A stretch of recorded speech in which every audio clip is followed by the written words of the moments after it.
Assalamualaikum warahmatullahi wabarakatuh. Saya Epi, NIM 857524022.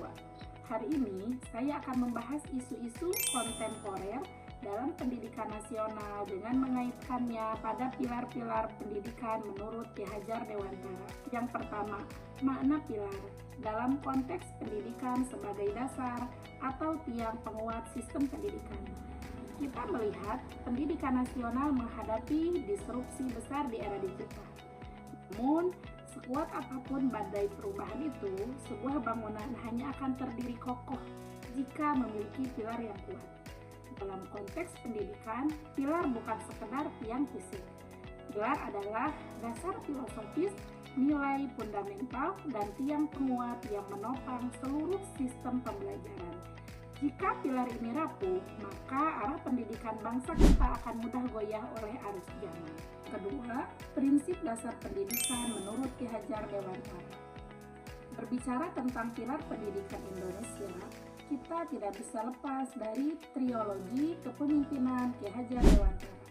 Yang pertama, Ing Ngarso Sung Tulodo, yaitu di depan memberi teladan.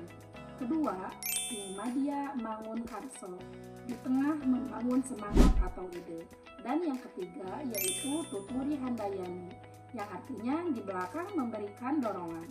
Ketiga prinsip ini menempatkan guru bukan sebagai penguasa kelas, melainkan sebagai penuntun kodrat anak agar selamat dan bahagia.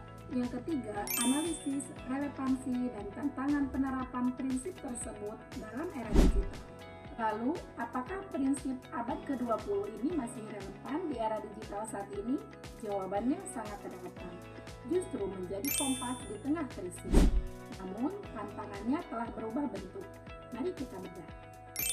Di era pembelajaran daring dan maraknya kecerdasan buatan atau AI, tantangan Ing Ngarso yang Tulodo bagi guru adalah menjadi teladan literasi digital. Guru tidak lagi sekedar mencontohkan sopan santun fisik, tetapi bagaimana beretika di media sosial dan menyaring hoax. Tantangan Ing Madya Mangun Karso terlihat saat siswa mulai jenuh dengan layar laptop. Di sini, guru dituntut membangun ruang kolaborasi digital yang interaktif, bukan sekedar memindahkan teks buku ke dalam PowerPoint. Dan yang terakhir, Tuturi Handayani, tantangan terbesarnya adalah karakter peserta didik. Di tengah derasnya arus informasi, peran guru adalah memberikan dorongan dari belakang. Berupa kemampuan berpikir kritis, guru membebaskan siswa mengeksplorasi teknologi, tetapi tetap mengawasi agar mereka tidak kehilangan identitas moralnya. Dan jika dikaitkan dengan pendidikan anak usia dini, dalam konteks pendidikan anak usia dini, pilar pendidikan adalah fondasi filosofis dan nilai dasar yang menjaga agar arah tumbuh kembang anak tidak goyah, terutama di tengah gempuran arus digitalisasi saat ini. Yang pertama, prinsip dasar Ki Hajar Dewantara di PAUD. Berbicara soal pilar pendidikan nasional, kita tidak bisa lepas dari pemikiran murni Bapak pendidik kita, yaitu Ki Hajar Dewantara, melalui 3 prinsipnya, yaitu Ing Ngarso Sung Tulodo, di depan memberikan teladan. Anak usia dini adalah peniru ulung. Mereka melihat dan meniru apa yang dilakukan orang dewasa di sekitarnya. Yang kedua, Ing Madya Mangun Karso, di tengah membangun semangat atau ide. Guru dan orang tua tidak mendikte, melainkan mendampingi anak bermain dan bereksplorasi secara aktif. Yang terakhir yaitu Tuturi Handayani, di belakang memberikan dorongan, memberikan kebebasan bagi anak untuk berkembang sesuai kodrat alam dan zamannya, namun tetap dalam pengawasan yang aman. Lalu, bagaimana relevansi pilar-pilar ini di era digital? Ini, anak usia dini sudah dihadapkan dengan fenomena screen time yang tinggi, kecanduan gadget, bahkan paparan konten digital yang belum sesuai usia mereka. Disinilah tantangan nyata bagi guru PAUD. Tantangan Ing Ngarso Sung Tulodo, guru dan orang tua seringkali menyuruh anak meletakkan gadget, namun kita sendiri sibuk scrolling media sosial di depan mereka. Di era digital, keteladanan berarti kita harus menjadi contoh literasi digital yang sehat. Jika kita ingin anak gemar membaca buku fisik atau bermain motorik, kita harus mencontohkan terlebih dahulu. Yang kedua, tantangan Ingmadio Mangunkarso, yaitu pembelajaran daring atau penggunaan aplikasi edukasi seringkali membuat anak pasif mandiri di depan layar. Guru PAUD di era digital harus hadir di tengah-tengah mereka.